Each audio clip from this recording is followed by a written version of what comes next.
Welcome back to my channel. My name is Emmerich the Artist, and thank you for stopping in. Today, I figured I'd do a different type of video instead of like fan art for other things or requests or things like that. I'll actually do a fan art of myself. That's a little bit narcissistic, I think, but hey, what the hell is my channel, right? So it has to do with history a little bit. First, a little bit of housekeeping. I apologize for the ashy hands that you will see here. I've been working on my house and working on other things, and so this is the reason why this video has taken for so long to be uploaded. And also, I even forgot to video one of the last parts. I did it, and I thought I pressed record, and I did not. So you will see it towards the end, and please do watch till the end. That all of a sudden it kind of jump cuts from the second the character in the upper left corner. His final inks on his right arm are missing because I did not press record when I thought I did. But anyway, I just thought I'd share some of my stories I have here. So I don't know if you've ever heard, or if you're tuning in, you probably have. If you pass by the thumbnail, you probably caught your eye because you have heard of the Addams Family hip-hop crew, you want to say, very influential in hip-hop all over the world. In particular, I want to speak about a member of Addams, Vordul. Vordul holds a special place in my history because actually he and I were like inseparable as young kids. We met, I believe, in 1991 or 90 in East Harlem, where I lived. He lived in West Harlem, I lived in East Harlem. He bust from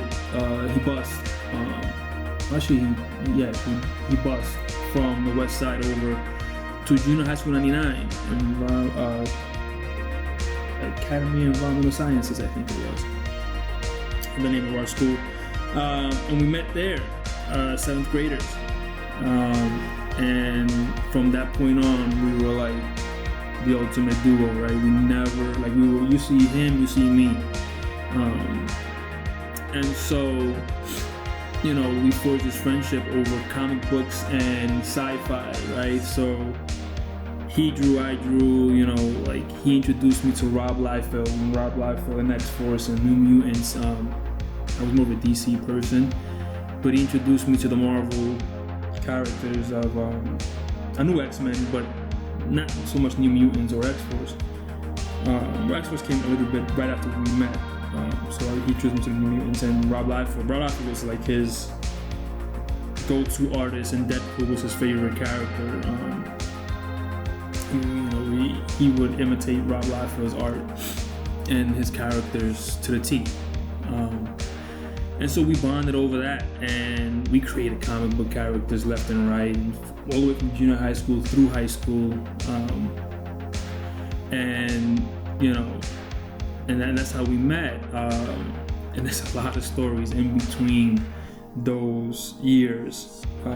Just us getting in trouble, doing outrageous, outlandish things. We were a terrible influence on each other, right? So I was more of the shy, recluse, smart guy. He was the outgoing, smart guy, popular, because he was outgoing. And so, yeah, we were terrible influence on each other. We were just getting all kinds of trouble.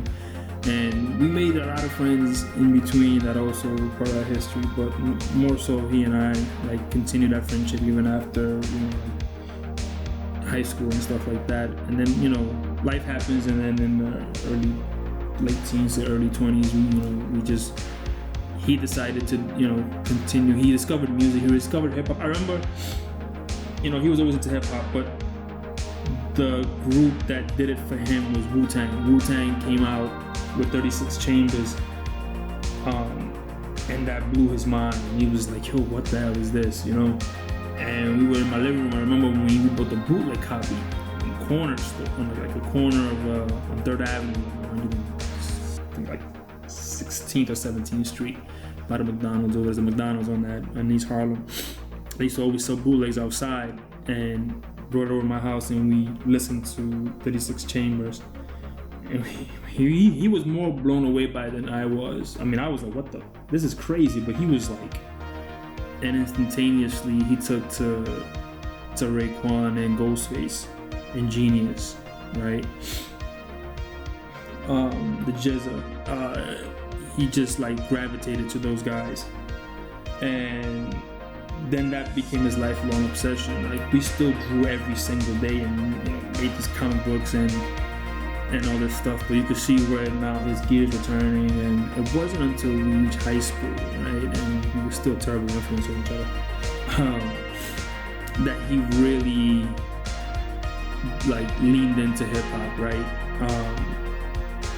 He leaned into it pretty heavy. That's where we met Vast Air, and a couple other few guys that were very influential through our high school days.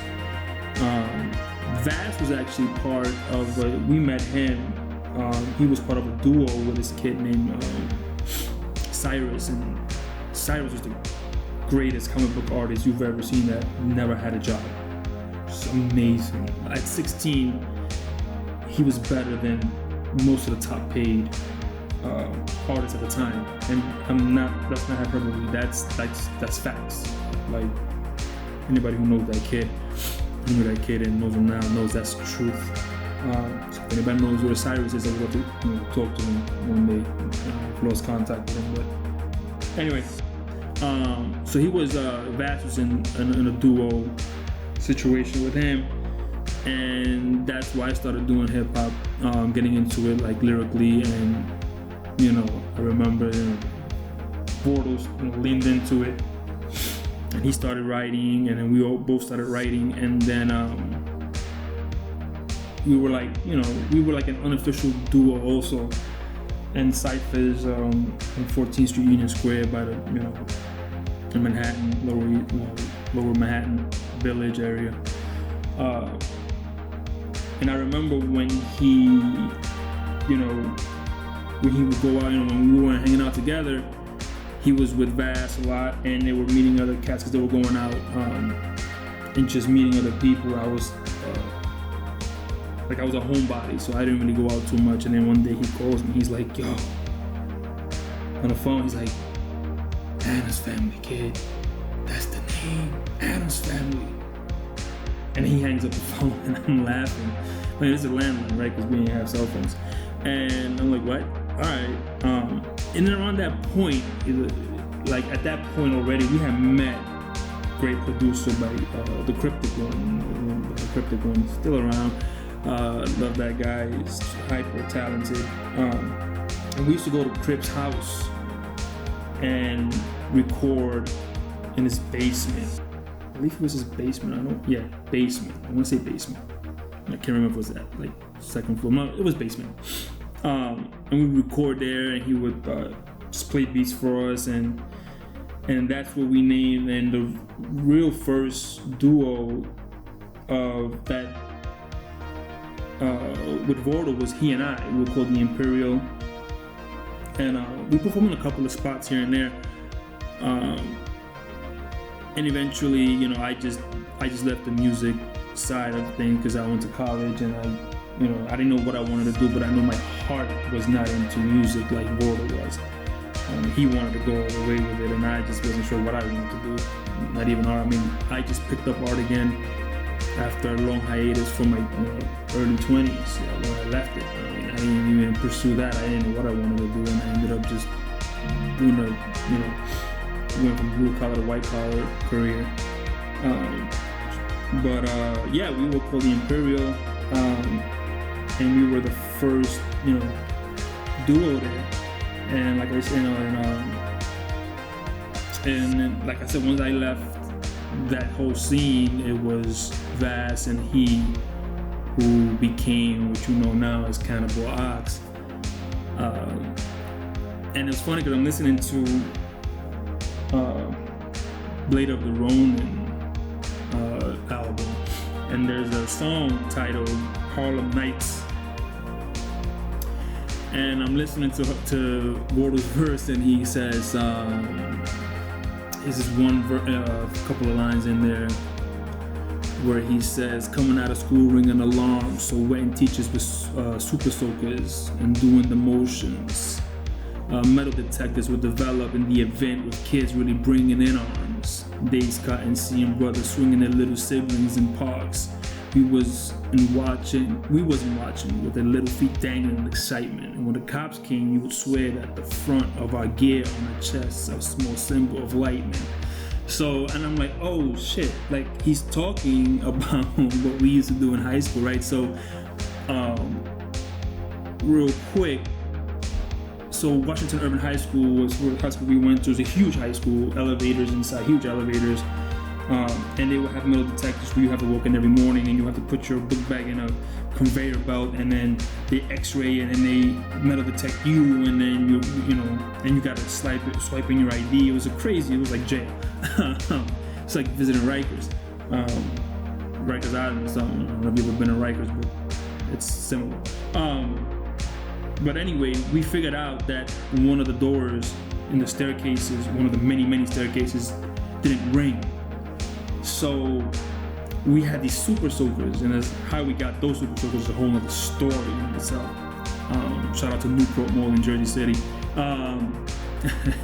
So then we found out that we could open those doors. So what we did was like, all right, look, man, I'm gonna go in, I'm gonna get x-rayed, I'm gonna get through.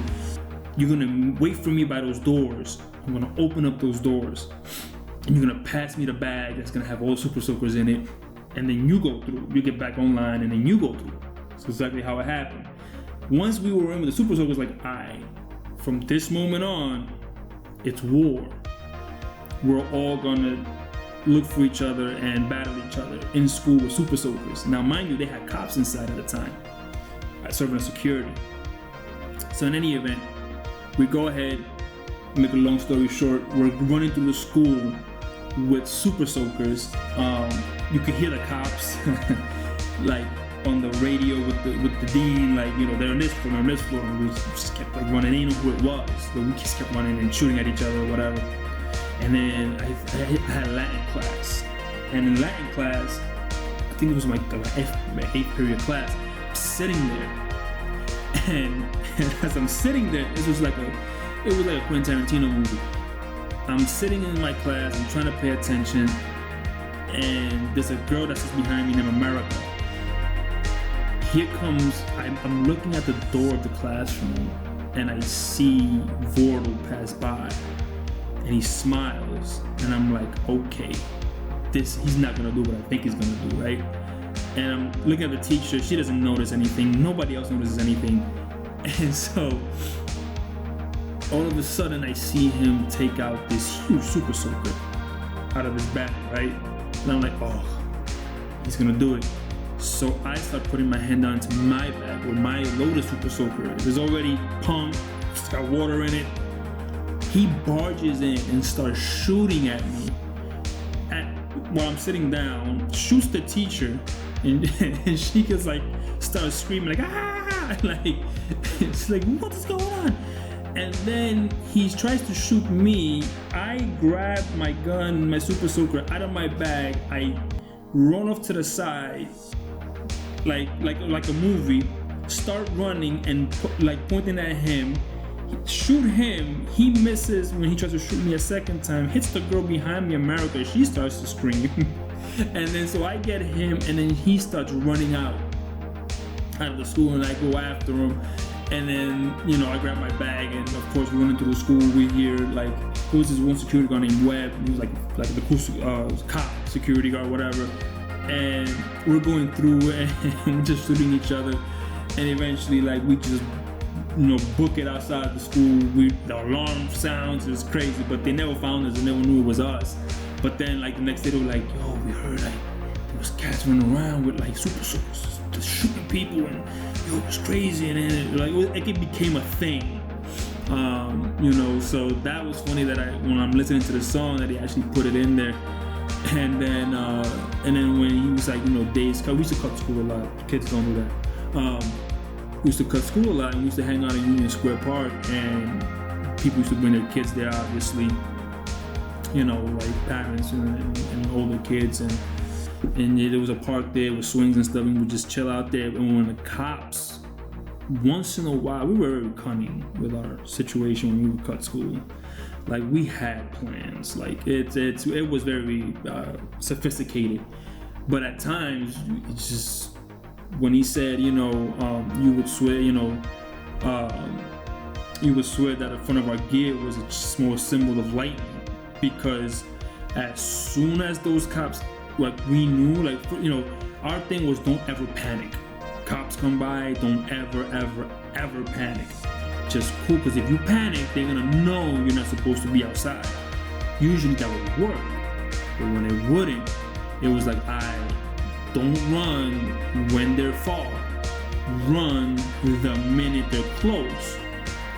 Because then either one, if they're in their car, they gotta get out of their car, and they can't cut us off. And if they're on foot, they're not that fast. It gets them off guard. So when he said, symbol of lightning, that meant booking it, like we would have flashed, we were gone. But most of the time we would just save permission slips, never sign them, and anytime we would cut, we would have them on us, and we were like, nah, we're on break, we're just waiting for our teacher because we're on a school trip, and we would show the cops the slips, and they'd be like, all right. Other times we would, copy other people's, or take other people's schedules for the school year, the officials. We had different ones depending on what time we were out, and wherever your lunchtime is, if it was that time, we would show them that schedule. Here, here's the schedule. In the 90s, you just had to be very strategic with how you did things. But I just thought it was a funny story, when I heard that song, and it was it's kind of fun to hear it in lyrical form. And so this drawing here, we have no facial hair. This is more like us back then with the bubble vests and the book bags. He always had a drawstring book bag when he was in junior high school. And the mechanical arms, just for me, has to do with the fact that, when he was, at one time, he was jumped in front of a hip hop club, and he was injured badly in his arms, and me, I'm having problems now with my arms, my joints and my hands and stuff, so I just thought it'd be fitting to just sort of put that in there, cybernetics.